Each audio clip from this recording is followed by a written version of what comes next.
Cup of Joe with Grampa Dez. Hey, BC, how you doing, buddy? Good, my friend. I was just bopping to the intro music. Yeah, I get that a lot. So it's nice to see you. You're in full gimmick, as we can see, Yes, because you're in the witness protection program, and that's right. you have a reputation to protect. This will be the second time that I've had somebody on the show. No, third actually, where we couldn't see their face, but at least this time we have video, and we can see it's the full BC. So, knowing. Oh shoot! You know what? I just remembered. I have not sent you that book yet. I got to get on that. But anyways, No worries. what occurred to me. I was looking at your picture because I asked you to send me one. We were going to be doing a title card, and I never actually got to doing it. But the BC, Yeah, your shoot initials. yeah. But I thought you were going for Bullet Club Hunter. You know, like Frankie Kazarian in AEW. You know, No, thank you. not even close. I put them all down if that was the case. Well, that's the gimmick, right? Yeah, Like you'd be hunting that's what Kazarian was doing. yeah. He was going after the bull. So is that just complete coincidence there? Yeah, I guess so. I never even thought about that. Oh, okay. But no, it's just it's covering up the shoot name. Yeah. Just Yeah. trying to protect. And where'd you? What about the design? Yeah, so of course, when we first started the podcast, it was myself and another gentleman by the name of Nightmare Jay Myers. He's also 33.3% of the Too Sweet Trio. Yeah, and we were just only audio. There was no visual or anything like that, so we weren't really worried about showing our ugly mugs. We, of course, we're not making millions yet off of this whole venture, so we have day jobs, and I'm not even making dollars, so we're not even making sense. Yeah, well, take that as you want. That's a whole other issue, but but yeah, so we have real jobs, and they're professional jobs. So we just, not that we're worried about what we're going to say, but you never know who you're going to have on. You can get some loose cannons. We certainly brought one onto the show, that's for sure, with the Machine. So yeah. So when we decided to venture into doing this stuff, Machine already had the mask gimmick, and we're like, well, why don't we all do it? That way we can actually do some video along with some of this stuff. Yeah. We ventured into YouTube, and it's something cool. We checked around. We didn't see too many podcasts were doing anything like this. And then, of course, our sponsor, Mask Man Mark, he's amazing at these masks. And so I had actually done up a logo I'd done one, and actually Jay had done one as well. And again, just because we weren't going to flash our faces up there, but we wanted to have something that people would recognize. So that's why we went with the different logos. And then he did a custom design. I can't believe he was able to pull this off. It's great. He admits it was quite the pain to do it, but in the end, it did work out well. So all three of us have the Machine style mask, but we each have a little cool little thing. I don't know if you've ever seen Jay's, but he's actually got the Jason mask with the headphones on it. So it's really cool. Oh, cool. Too. Yeah. And I mean, Jason. Yeah. And then you've got the NWO Machine. Yeah. And and I've had his buddy on the podcast. I have yet to have the NWO Machine on here, but I've had his good friend Jimmy on the show. So and the funny thing is what you talked about, like having audio and then video. For me, the idea of video just always it baffled me. Like, why would anybody want to look at me doing this? And I've talked about that on the show before, but it's what people want. So, whatever, it's easy enough to do.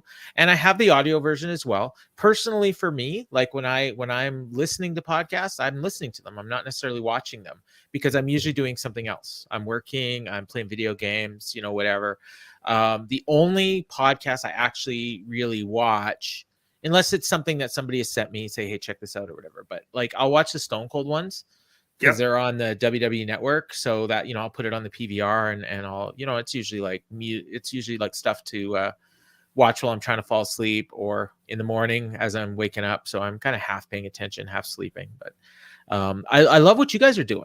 Like I've checked out a few of the videos and you've got like the short snappy ones, like just kind of like a quick news hit. Like I'm sure you probably did something about Sasha Banks and Naomi on Monday, or did you? Well, you know what? We're letting that one kind of fester for a few days before we jump on it, because at first, when it first came up, I was like, this has got to be a work, the way they announced it on the show, put the press release out there. But now it's starting to come into, no, it seems like it's just a spoiled brat mentality going on. So, well, so here's my take of what I think happened. And so what I think happened is they get to work. First of all, they're not even on Raw. So they're asked to come to Raw. They're like, why are we even coming to Raw? So they get to Raw, they get the script. They're like, okay, you're going to be in the main event. It's a 6-pack challenge for a title shot. And Naomi's going to win and she's going to pin Sasha. And they're looking at this like, what? This makes no sense. So they go to Vince and they say, listen, we don't like this. And then he's like, why not? And they say, well, we put a lot of work into this tag team. We're getting over. We thought we were going to be getting a nice push, and we wanted to wrestle Nikki and Doudrop at the pay-per-view is what the story is, right? So Vince listens to them and he's like, okay, yeah, you made some good points. You know what? We can do something else. I'll talk to the producers. You go out and, I'll take care of it. Don't worry about it. So then he calls the producers in. He says, listen, you know what? The girls aren't happy with what we're doing. Can you come up with something else? The producers get pissed off. They say, you know what? We have this idea. It's a great idea. They're both going to get world title shots. What are they complaining about? And then Vince is like, you know what? I pay you guys to sort this out. I pay them to wrestle. You go work it out. I'm done with this. Work it out between you. So they go and they say to the girls, you know what? We talked to Vince. We're still going ahead with our original plan. They say, really? Okay, well, guess what? We're out of here. Mm-hmm. And I think that's what happened. So, I think there's some dishonesty on both sides, maybe, not necessarily from the girls, but, and I think if you're looking at it from the perspective of us and even some of the talent, from what I've heard, they're like, what are they complaining about? Mm-hmm. They're both going to get a world title match out of this on pay-per-view. But then in their minds, they're like, well, you know what? We're not singles wrestlers anymore. We're a tag team. So why are they splitting us up? So I can kind of see it from both sides. And Sasha's had issues in the past before, where she's been upset with things. So, and there may even be a little bit of subtle racism going on. I don't know. That is, what I've, and maybe not so subtle, between, it's a lot of old white guys running things over there. So, as you are no color, and me, I'm an older, well, you know what? It's funny because everyone assumes I'm white, but I'm actually Métis. So, and in Canada, Métis, sometimes we're treated like similar to how Black people are treated in the States. Mm-hmm. It's different, but there's some similarities there. But okay, so you didn't touch that. But I think I can't remember what it was, the one I watched, but I thought it was really good because you hit everything in 2 minutes. And then, and then it's driving people to the longer podcast. Yeah. So, I think it's really good. And you seem to be getting a good traction. I noticed when you tweet, when you had me on the show, the interaction is quite good. There's a lot of people talking about it, a lot of nice community of support. Mm-hmm. And you've only been running a short time. And I see you in the charts, you're charting on the Canadian podcast, which is incredible. Yeah. I still haven't but I don't even, I may not even be registered for it. I don't know, but I think more people are watching the video part. And then our other one, the other podcast I do is subscription. So it probably it's a paid subscription. So I think it probably doesn't go into that because I know even the Wrestling Observer stuff, I don't see that on there. So and I imagine, thousands of people are listening to that one. So, for sure. Yeah. So it probably isn't they're only tracking private, podcasters and stuff. But I mean, either way, it's super cool. I have a buddy who does some podcast called, and I was guesting on it not that long ago, The Hitman Chronicles. Okay. And he's a big Bret Hart fan, obviously, but he also a big boxing fan and everything. And he just charted way high on those charts, number 40.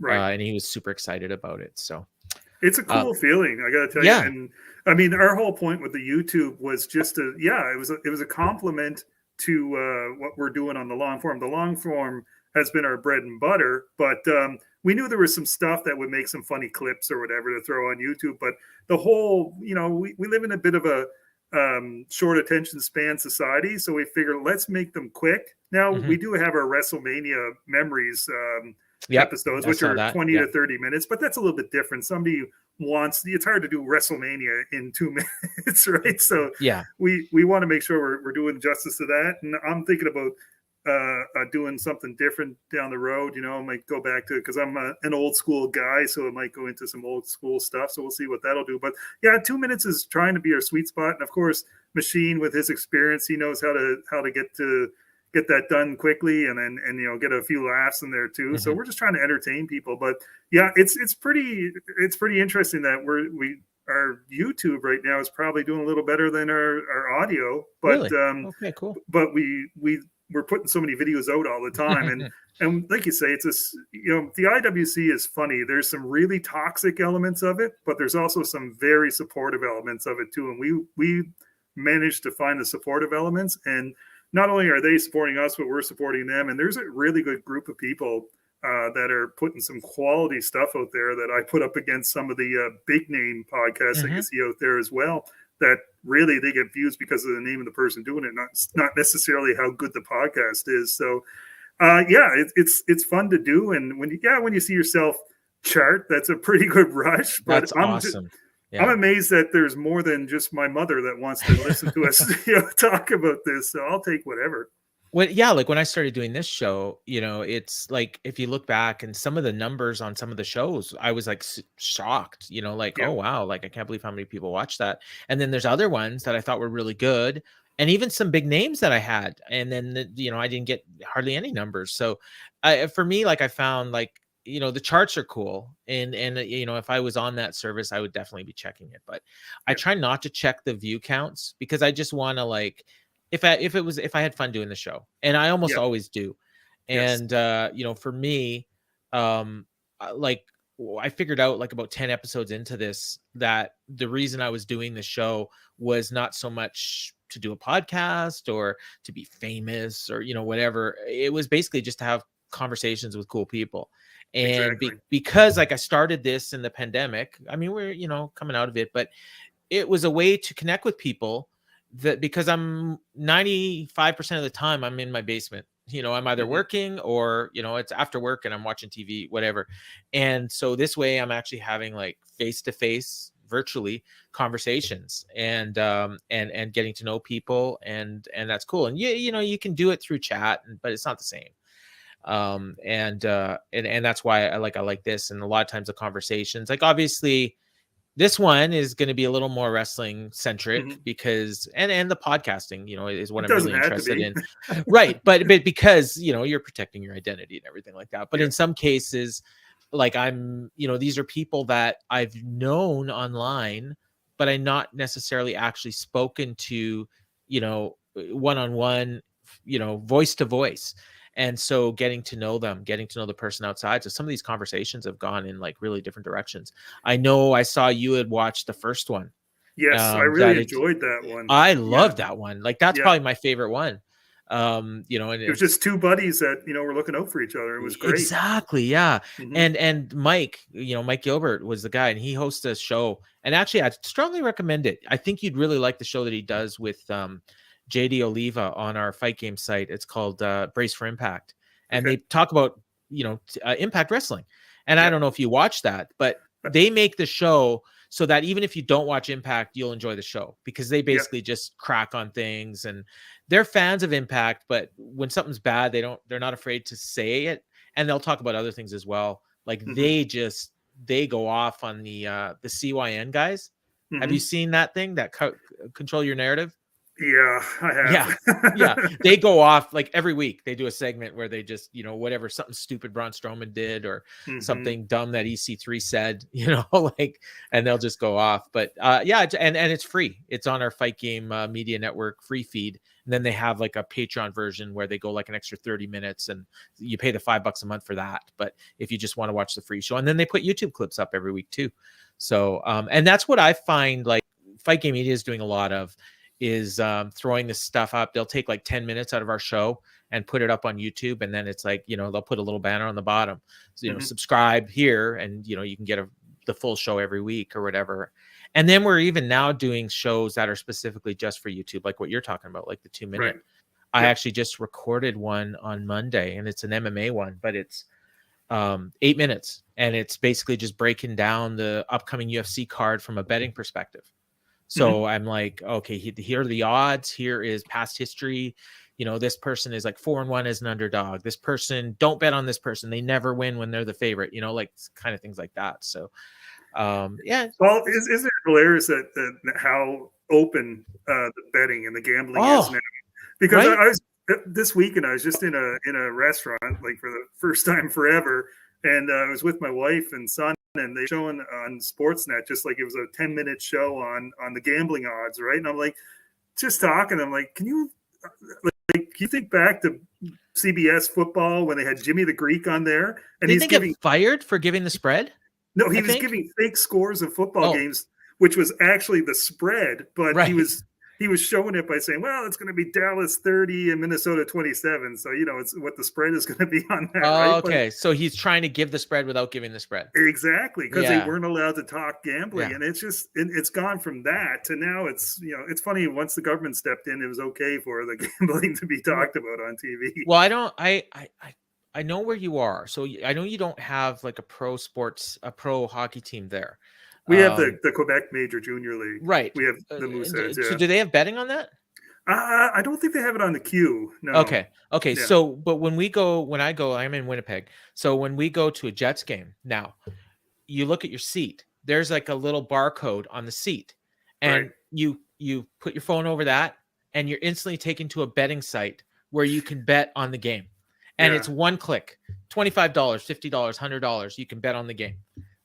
In 30 seconds, and even live. So it's the end of the second period. It's 2-1 Jets. You can bet, the Oilers are going to come back and the odds are, like 2-1 or whatever. Or, the Jets are going to hold. You're only getting maybe 1 to 3, you bet 100, you win 30. It's crazy. And when I'm watching UFC now, and this is what gave me the idea for this new YouTube show, they are, as the fight's going on, they're in the middle of the second round. One guy's winning. They're showing the live odds. So now at the start of the fight, it was even money. Now this guy's like a 4-1 favorite. Right. And, and then they'll show, and the announcers will talk about it. They'll say, I can't believe the live odds have this guy winning. I think the other guy's winning. And they're just like, they're pushing people to gamble. Yes. At the start of the fight, they're showing the odds. Minus 220. This person is 4-1 as a favorite. So this is like what I'm talking about. ROI, which is return on investment. Yep. It's the percentage of money that you'll win if you bet on this fighter. Like they're begging you to bet. Yep. And even wrestling, like they're DraftKings. Watching AEW Dark on Monday, which is a YouTube show. There's a $10,000 DraftKings free pool. You can bet on the winners of AEW Dark. Like it can't be that easy. Like I didn't bother logging in, but it's probably like you have to pick like how quick they're going to win or whatever. Cause I mean, these are all squash matches. Like, who's winning every single one of them. But it's crazy, man. And WWE is in on it. And, and it's like, and you know what? Like, I tell you this, Royal Rumble. I'm listening to Wrestling Observer Live. My good friend Brian Alvarez this is Tuesday, and he's hinting that Ronda Rousey is going to be making an appearance at the Royal Rumble. And so I texted him and I'm like, is this good information? And he's like, yeah. He says, I can't really say it on the air, but it's, so I go to playnow.com and they've got the Royal Rumble odds and Charlotte, 3-1, Oscar, all these different. And you go way down the list. Ronda Rousey, 40-1. I think it was 40-1. It might have been 25-1. Whatever it was, I'm like, okay, if she's gonna be there, she's gonna win. So right. I put like a $10 bet down. And so $10 to win. I think it was $250. Yeah, it was 25-1. And then I noticed I have a little thing on there. I've got a free bet because I'd made a deposit. So it was a $30 free bet. I can bet on anything. So I'm like, I wonder if they'll let me bet on wrestling here. So I $30 free bet on Ronda Rousey. Sure enough, $30 to win $750. Ronda Rousey wins. I get $1,000. Like, yeah, like, I Hope mean, you gave Brian a cut of are you that. kidding me? No, I'll buy him a drink. I'm going to see him next week in Vegas. So, Right on, yeah. yeah. So, yeah, but that was cool. Like, I mean, and then I think I threw a couple other bets down too, just, for fun. But like, I mean, I'm never going to bet like big money on wrestling, because even if you're sure who's going to win, Vince is a nuts and he could change his mind. But this That's was true. easy. Like, I only risked $10. Yeah. And it's Ronda Rousey. Like, if she shows up, she's going to win. Yeah. It's just a matter of like, she may have shown up at the end of the show, and said, I'm challenging the winner, whatever. But as soon as she was in there, I was like, yeah, I'm winning. I'm definitely winning. So yeah, it was cool. Nice. So how did you connect with Machine? I'm wondering about that, because I just assumed originally that you were in Winnipeg. And then when I found out you weren't, I was like, I wonder how these guys got together. Yeah, well, if you're familiar with Machine on Twitter, he's like Captain Positivity on Twitter. He's always putting out these positivity tweets and tagging people and stuff on that. But he's on there a lot with talking about the wrestling shows and stuff like that. And I don't know how. I think I just I was following him, and he was just making some tweets, some old school tweets and stuff like that. And I would kind of respond back with, yeah, I totally agree. This, that, or the other thing. And we get chatting about wrestling.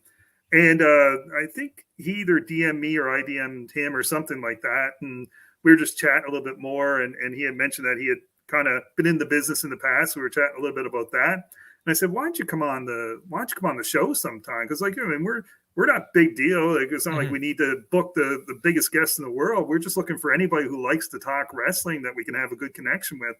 And so he came on and did an appearance. I think it was like episode 22 was the first time that he came in, and we just all seemed to hit it off really good. Had some good chemistry and just chatting. And then he came on another episode as well. We had him back because we figured he didn't get to tell all the stories I need to tell. And then my co-host Jay, he was sick. I think it was one time when we were about to record. I mean, just like he wasn't able to make it. And so I just happened to message Machine and said, hey, are you around? Because Jay's not able to make it. You want to just fill in to do one? And he came on, and we had a running joke going about how he gave him food poisoning so he could get on the show. Right? So eventually we just said, you know what? Do you want to be a part of the show? And you enjoy wrestling. It's old school and stuff like that. And he jumped on board, and that's where it came from. But it all literally came from random Twitter conversations, and it just kind of blossomed from there. So it's funny how that works. Like I say, the community becomes very small very quickly. Well, yeah, like this this network I'm a part of, I mean, it's kind of similar, like in a sense. Like I started out, and I explained it when I was on your show, and I've talked about it on here before as well. But I mean, these are people that I just kind of randomly came across over the years. And really, like, the guy in Fight Game that kind of spearheaded everything is a guy named Garrett Gonzalez, who you may or may not have heard of. He co-hosts Wrestling Observer Radio once a week with Dave Meltzer, and they're like real life good friends. Mm-hmm. And he's like kind of a social media kind of guy. Like his day job is heavily to do with, it's around social media and everything like that. So he's all about giving people opportunities to do things that, take them out of their comfort zone and do things. So for me, like him and the guy that I do the MMA show with, Ryan Frederick, is a writer. And he had been approached many, many times about doing a podcast. And for whatever reason, he just wasn't comfortable doing it. Just wasn't the right fit, whatever, maybe, sometimes people aren't comfortable with the sound of their own voices, And so he came up with the idea of putting the two of us together because we were friends, Ryan and I, in real life.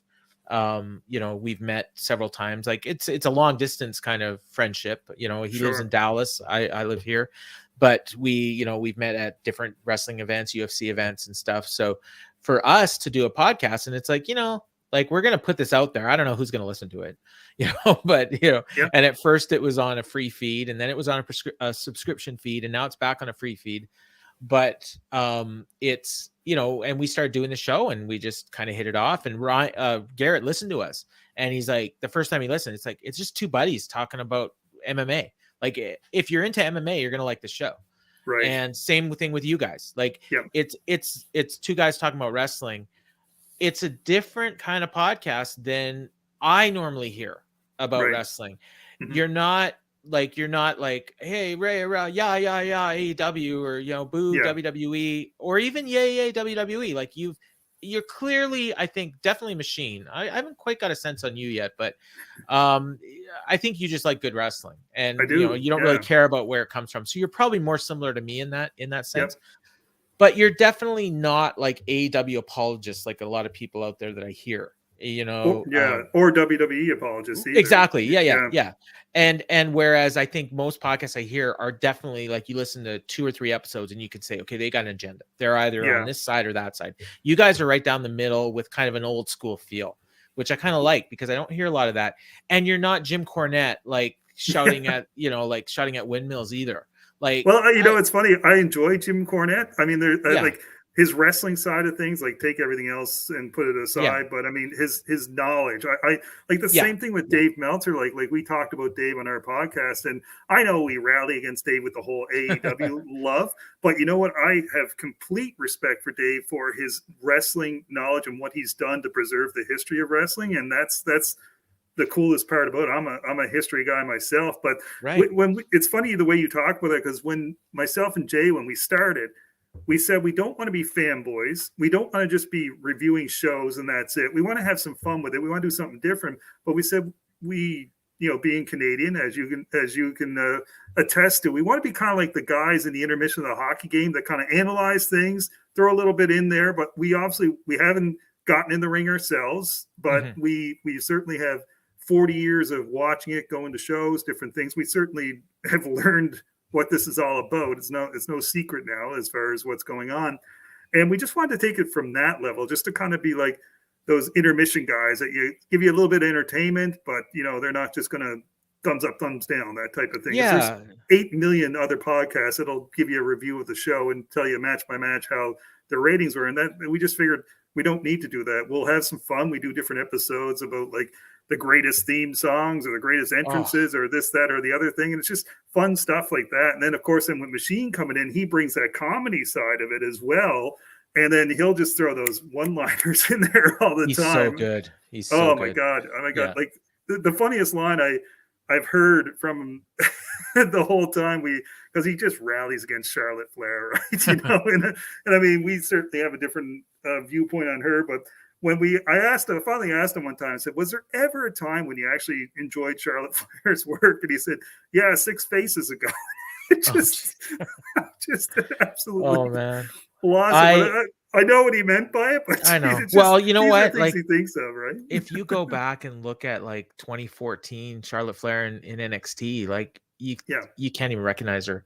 Yeah. I was actually in Dallas for WrestleMania in 2016, and I remember seeing her. Like that was when they changed it from Divas to Women, and she won the title. And then she did a promo on Raw, and I'm listening to her, and all I could hear was Stephanie McMahon.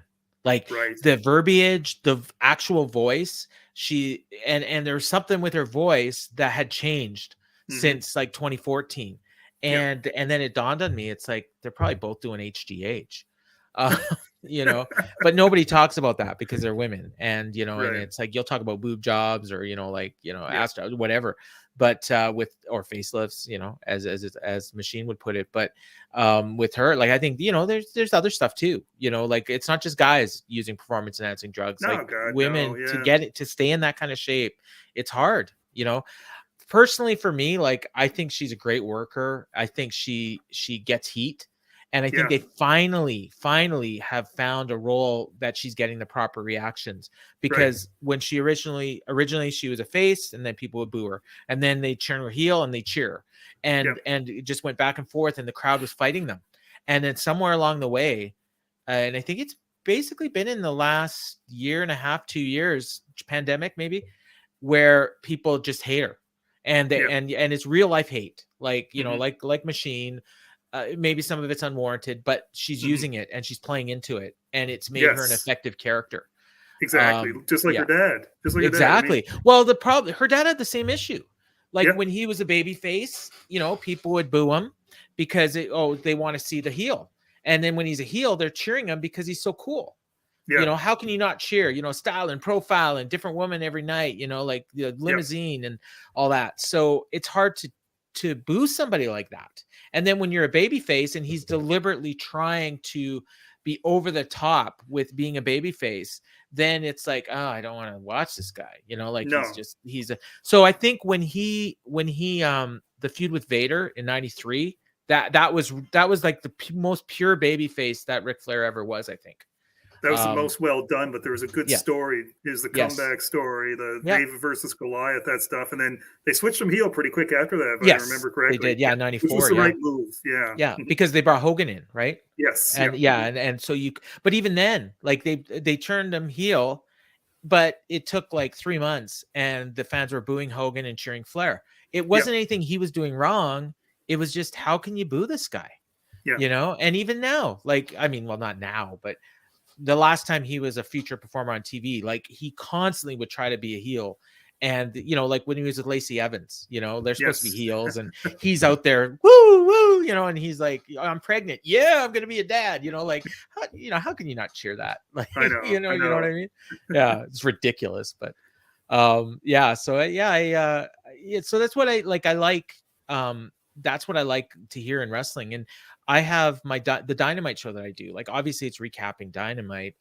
We are anything but fanboys, and and the network that we're on, I'd say, like, we have a Facebook group, and 95% of the people in that group are like hardcore AEW fans. So whenever we say anything negative, like, we just get pounced on. But, like, it's not negative, it's critical analysis, as what I put it. So I loved what you said about the intermission guests, because that's kind of what we're doing. We're analyzing what we just saw. So here's what we liked, here's what we didn't like, here's where we think this is going, here's where, maybe we think it's going here, but maybe they should pivot. Here's a prediction, what do you think is going to happen next week, stuff like that. So it is a little bit like you said, we didn't want to do a show that's just recapping. Well, our show is called the Dynamite Show. So we're kind of stuck. But my co-host, Jeff, is actually comes from stand-up comedy as well. So he's got that background. So one of the things he'll always point out, and I noticed Machine doing this as well, was talking about sometimes staging. And like how you set people up. Like, he talked about Adam Cole and how when you put him in the middle of everybody, he looks small. And so my Jeff will talk about that as well. Like, he'll mention things like, say, well, if they would have shot it differently, then it would have, or sometimes I would complain. They would do these scenes in the stairwell sometimes. And he would bring up, well, here's why they do it in the stairwell. They're taping it ahead of time. It's the only quiet area in the whole building where there's no one there. So they know if they tape it in the stairwell, they're not going to get interrupted. Like, these are realistic things I don't think about. Whereas in WWE, like, they've got a studio they can just do it in. But this is AEW. They're, it's a big company, but they're still working almost like a mom and pop in some ways. So when he describes these things, it got me thinking about it. And then he'll talk about timing, and he'll talk about guys. John Silver, for instance, he's like constantly trying to steal every scene he's in, and people love it, but it's not a good thing. Like, it's taking away from the other characters, and it also makes it harder for an average viewer to like tune into the show when they're watching. And what's this little dude like running around like he's Hercules? Like, it's funny, but it's stupid, And we say the same thing about even like the wrestling itself. I mean, back in the day, you had certain matches that were meant to be just the opener, and the guy wasn't trying to steal the show. But now we've got every single match they're trying to steal the show, to the point then what's the main event? Who's the biggest star? Who's getting over? You have to work together to build up a star. Just like, you look at the 80s, Hogan, you knew he was the draw, but he was the draw that was going to make you thousands of dollars on your paycheck every night, So, and you had your role to do, and these guys happily did it. That's why Roddy Piper didn't care about winning the title. He just cared about the check that he got for being the co-main event, right? I mean, and that's my problem, because I'm watching guys and girls nearly destroy their bodies for a 5-minute match on Dark or Dynamite or Main Event or whatever, or NXT, and to the point where when you talk about having a pay-per-view, or as we call them now, the premium live events, or whatever you want to say, then those don't feel special anymore, because we've seen that on Raw, and we're going to see it the next night on Raw when they have the rematch. And I want to see these people have long careers, and I want to see them be healthy and if anything, like take a note from a guy like Mick Foley and stuff like that, who destroyed his body. And he says, I did it at that time to get over, but he was different. He was somebody that you never saw before. Now we see, we talked about it on our show, the whole Darby Allin Jeff Hardy match in the Owen tournament. You were bang on. I don't think Owen or his wife wanted to see someone do a death-defying dive from 30 feet up in an Owen tournament. I mean, Owen, I don't think Owen ever jumped off a ladder in his life, even in Stampede. So I think maybe, Brett did for sure. Brett did, but I don't know. I don't know if he jumped off. Like he would definitely did ladder matches, but he would do the ladder matches. He would have a wrestling match around a ladder, whereas these guys are having a ladder match that just happens to be in a wrestling ring. That's the difference, I love that point that you brought up though about the way like the matches need to build to a main event. It got me thinking two things. One quick was I just watched the Stone Cold podcast with Cody Rhodes, and one of the first things that Cody said to Stone Cold was "Thank you for the house." Right. Like he got it because he had that match at WrestleMania that everyone says was the best match of the night, but he recognized Stone Cold is a guy that brought the people into the building, that got them watching on pay-per-view or on a premium live event. And that's what people got to remember. Like you can have all the matches in the world on the undercard, but people are paying to see the main event. And in this case, it was Stone Cold, you know, in the, I was thinking back to, I think it was the last AEW pay-per-view where I watched the show and almost every single match was incredible. Like the matches were up and down, if you want to do star ratings, and we talked about that as well, 4 stars, 4.5 stars, 5 stars, whatever you want to say. I think it was 7 or 8 matches were all like 4 stars. And at the end of it, I'm like, okay, these were a bunch of really good matches. And it was a good pay-per-view. It was a really good pay-per-view, but it wasn't like an all-time classic. And it was like, in 2 weeks, am I going to remember these matches? I might remember the main event, whereas I look at a show for them like All Out from last year, where there was a couple really, really good matches, but you also had it was CM Punk's first match was a big deal. You had Adam Cole debuting. You had Bryan Danielson debuting. You had Minoru Suzuki unannounced. Nobody knew it was coming. Like the other ones we kind of knew were going to happen. Minoru Suzuki. And if you're not a New Japan fan, you might not care. But for me, like I popped huge when Minoru Suzuki came out. We had no idea. So he had all these great moments. So it wasn't about the matches. It was about, so I remember All Out. For me, like All Out is one of the best pay-per-views I ever saw. Stampede, the Canadian Stampede pay-per-view from like years and years and years ago. One of the best ones WWE ever did, because you had that great main event, but you had the undercard. It kind of built to the main event. WrestleMania 17. I remember the ladder match. I remember Hogan Rock. I don't remember anything else. And that was one of the best pay-per-views I ever saw. I don't care what was on. Could have been Bastion Booger and the Boogeyman on the undercard. I don't care. Because I'm going to remember those 2 main events. 17's a great example. 17's a great example. You remember the ladder match, and yes, those guys did go out there and steal the show, but they stole the show. They were the only ladder match of the night. They were maybe of the year. Exactly. This was just a unique opportunity. It was WrestleMania, the biggest show of the year, and you also knew you had Rock and Stone Cold in the main event. You weren't going to upstage that no matter what you did. But these guys made a name for themselves in that match. But you got guys, it was Rock and Stone Cold. Well, the next year when they did Rock and Hogan. Rock and Hogan, 18, exactly. And I mean, even Jericho and Triple H admit that should have been the main event because they knew that was going to be the show right there. And think about that match. How many high spots were done in that match? None, right? Exactly, because you had the sizzle for that. So and that's what I'm saying. Like I mean, you look back to UWF days, Mid South days. Bill Watts would have fined somebody if they went outside the ring in the first match, right? Yep. And guys back in the dressing room would have said something to those guys. What the hell are you doing? Why'd you do that DDT? Imagine somebody doing a DDT while Jake was on the card back in the 80s and using it as a 1 count. There would have been hell to pay. Yeah. So you hear a lot about that from old school guys. They don't like that.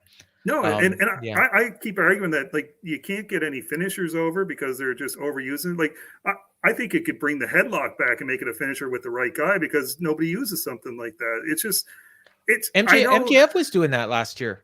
Remember in Well, the feud yeah, with yeah, Darby Allin? exactly, Yeah, yeah. exactly. The Well, and head, I the was, takeover. Yeah. I What was do just you going to call it? say, Yeah. what's MJF's greatest match? Well, probably Punk, maybe, Does it but matter? no, no. What's MJF's greatest promo? You'll remember Oh that, yeah, right? yeah. Oh, there's been a few. Right. Yeah, MJF's but I biggest mean, draw is the talking, not the wrestling, because but you know he's what? made himself special. He's a great wrestler too. He is. So, He and he's is. Yeah. not, but he's not like a high spot guy. Right. Yeah. He's old school as old school can be. Like, Yep. even though, he comes across as, Amy's a young guy, but he studies the old stuff. Like that Yep. guy. Oh, if I, you talk about ROI, if I could invest in MJF, I'd be doing that.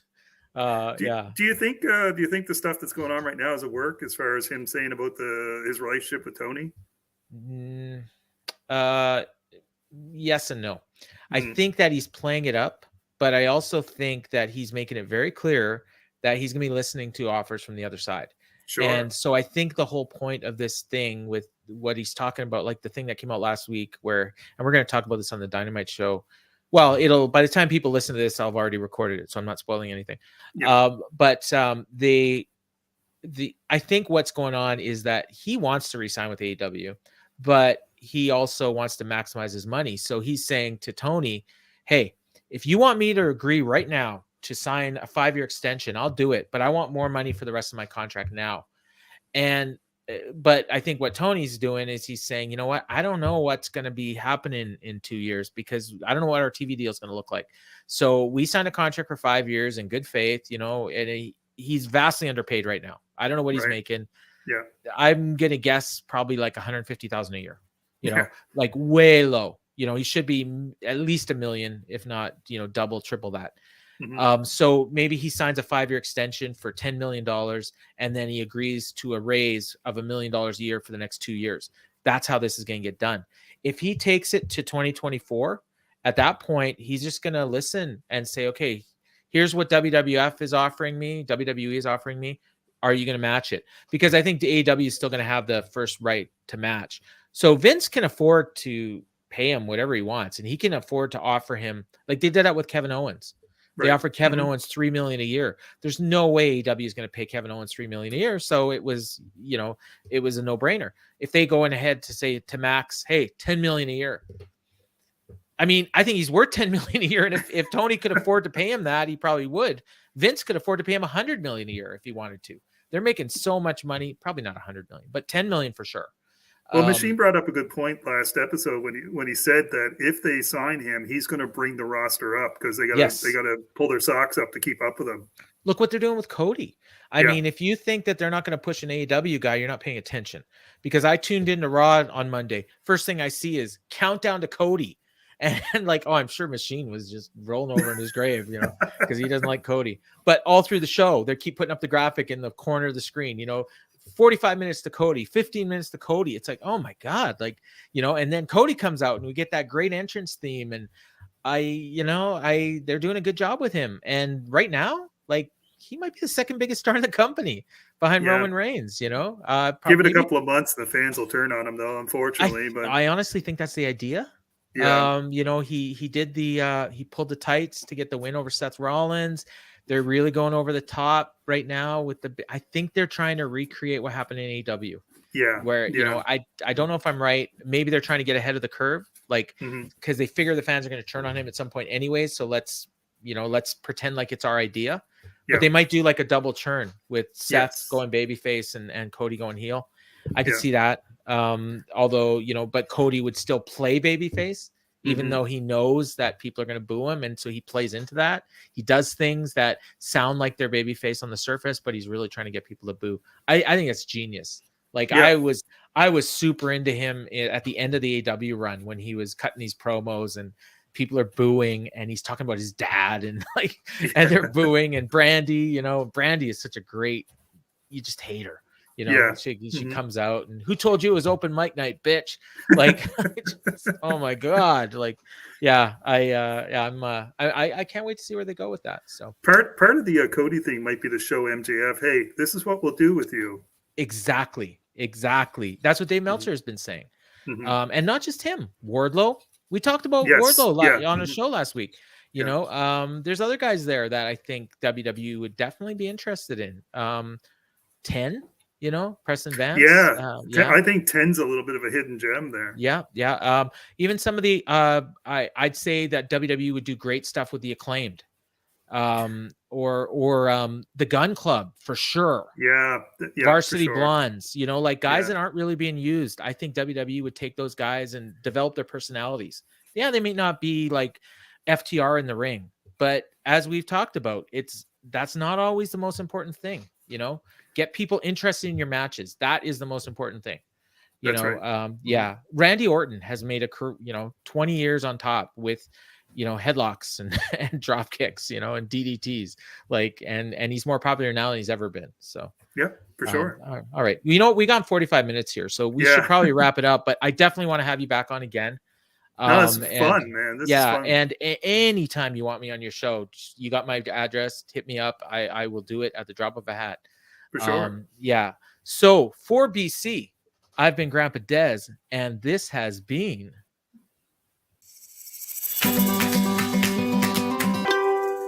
Cup of Joe with Grampa Dez.